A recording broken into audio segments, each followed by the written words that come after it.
Happiest Place on Earth by Tim Vicker. Read by Mark Straker.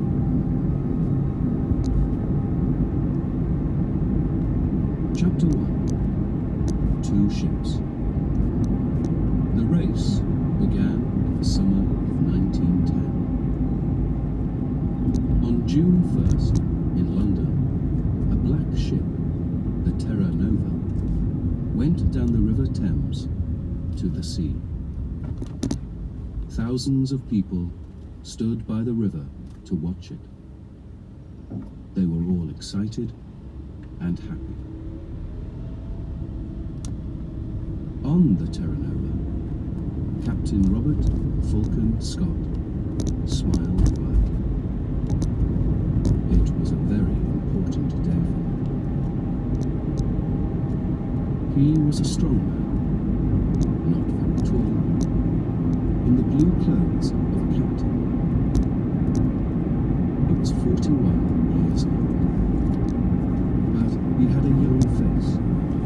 Young face. His eyes were dark and calm. One man on the ship, One man Titus on the ship. smiled at Scott. What an exciting day, But he said. exciting day. Look at those people. Look at those people. I feel like an important man. Scott laughed. You are important, Titus, he said. And you're going to be famous too. We all are. Do you see this flag? Do you see the flag? He looked at the big British flag at the back of the ship and smiled at us. That flag is coming with us, he said. Coming with In the us. Antarctic, I'm going to carry it under my clothes. We're going to be the first men at the South Pole, and that flag is going to be first too. 5 days later, on June 6th, a man opened the door of his wooden house in Norway. He was a tall man with a long face. He waited outside the house for a minute. Everything was very quiet. You could see no houses, only mountains, trees, and water. It was nearly dark. The sky was black over the mountains. Over the mountains. The man smiled and walked quickly away from the house. From down the to the house. sea. In the water, a big wooden ship waited for him. The man got onto the ship and talked and laughed quietly with his friends. The ship's name was Fram, and the man was Royal Amundsen. Fram was the most beautiful ship on earth, Amundsen thought. His friends were the best skiers on earth, too. One of them, Olaf Bjorland, smiled at him. North Pole, here we come, Captain, he said. Yes, Amundsen said. His friends could not see his face in the dark. Fram is going to the Arctic. Everyone on the Fram was ready to go to the North Pole, to the Arctic. Amundsen wanted to go there too. But first, he wanted to go south. His friends didn't know that. At midnight on June 6th, the Fram moved quietly away from Amundsen's house, out to sea.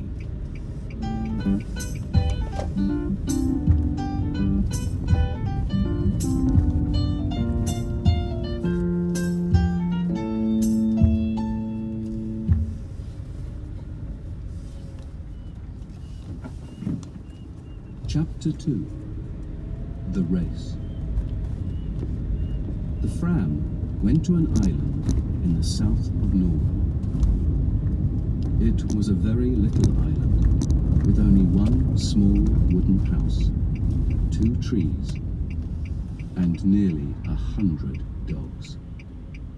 "Look at that," Bjorland said. "It's an island of dogs. There are dogs in the water, near the trees, on the house, dogs everywhere." 2 men came out of the house. "Hassel, Lindström," Lindström. Amundsen said. "It's good to see you. It's good to see you. How many dogs do you have for me?" How many dogs? 99, Roald, said Hassel. "The best 99 dogs for Greenland. And they're very happy. They don't work. They just eat and play all day. They're having a wonderful summer here." Good, good, Amundsen laughed. "That's finished now. Hey, Bjorland, stop laughing. Come down here and help me. Let's get all these dogs onto the ship." It was not easy.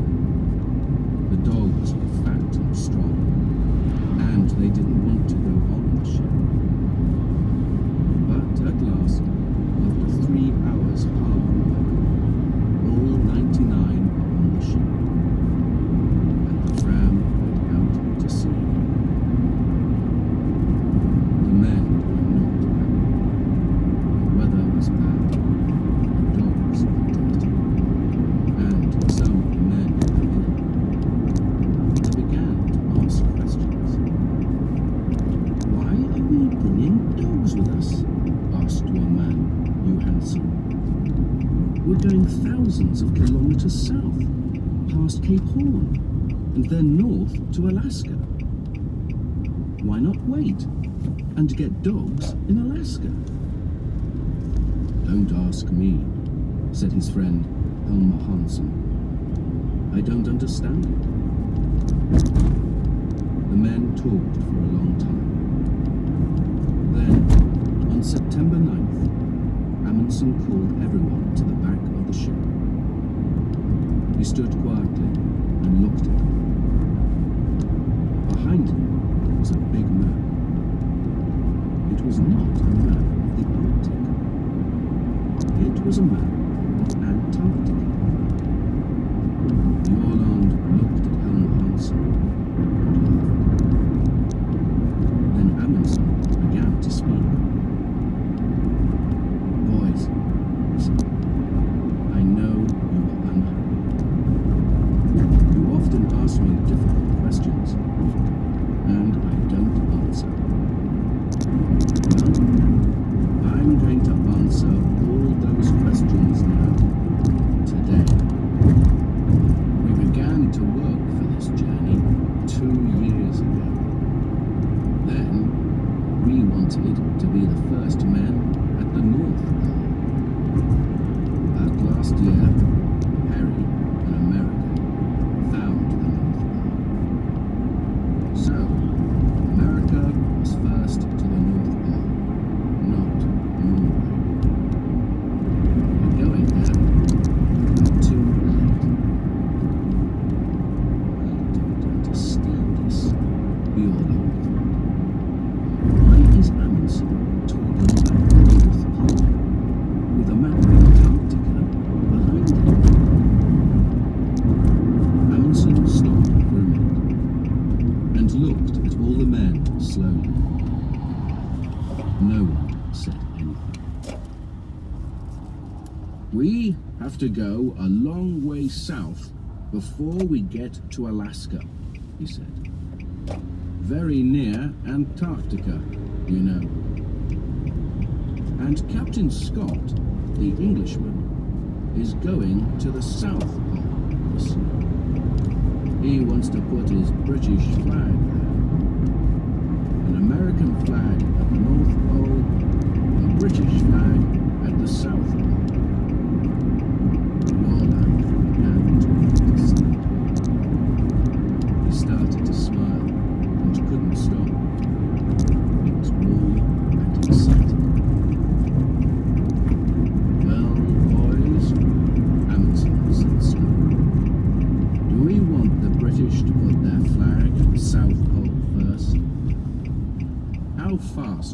travel.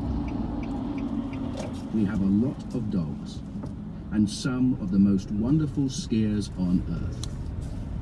Your land here is the best in Norway. So, I have an idea, boys. Let's go to the South Pole and put the Norwegian flag there before the British. What do you say? For a minute or two, it was very quiet. Amundsen waited, and the men watched him and thought. Then Bjørland laughed. Yes, he said. Why not? It's a ski race, isn't it? And the English can't ski. It's a wonderful idea. Of course. Let's go.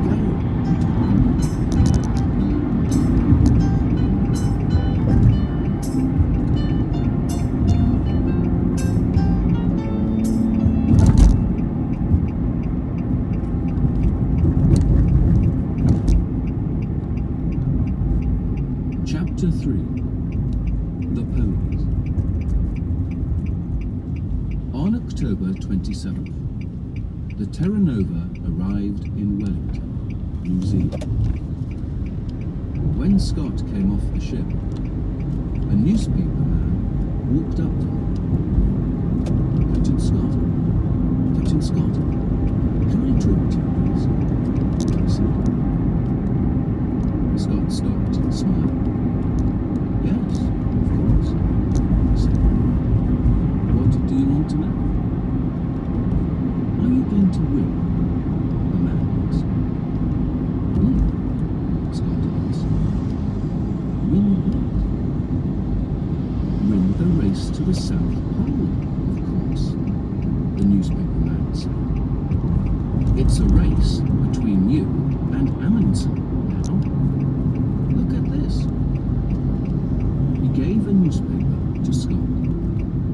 Scott looked at it. It said, Fram races Scott to South Pole. We're going to win, says Amundsen. Scott's face went white. Give me that, he said. He took the newspaper and read it carefully. The newspaper man watched him and waited. Well, Captain Scott, he said at last, who's going to win this race?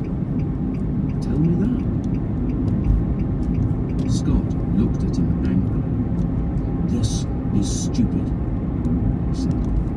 It's not a race.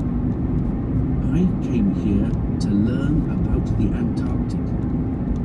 I'm not interested in Amundsen or in races. Then he walked back onto his ship with the newspaper in his hand. Later that day, he talked to his men. He gave them the newspaper and laughed. It doesn't matter, he said. We're in front of Amundsen. And we have more men and more money. He has only 8 men and a lot of dogs. I know about dogs. They don't work in the Antarctic. We have 16 men and the new motor sledges. They are much better. And tomorrow, the ponies are coming. We need ponies, motor sledges, and good, strong British men. That's all. Forget about Amundsen. He's not important. Scott asked Oates to look after the ponies, but he did not let Oates buy them. When Oates first saw the ponies in New Zealand, he was very unhappy. Most of the ponies were old, and some of them were ill. They're beautiful ponies, Titus, Scott said. They come from China. They're wonderful ponies. Oates looked at them angrily and said nothing. Then he asked, "Where is their food?"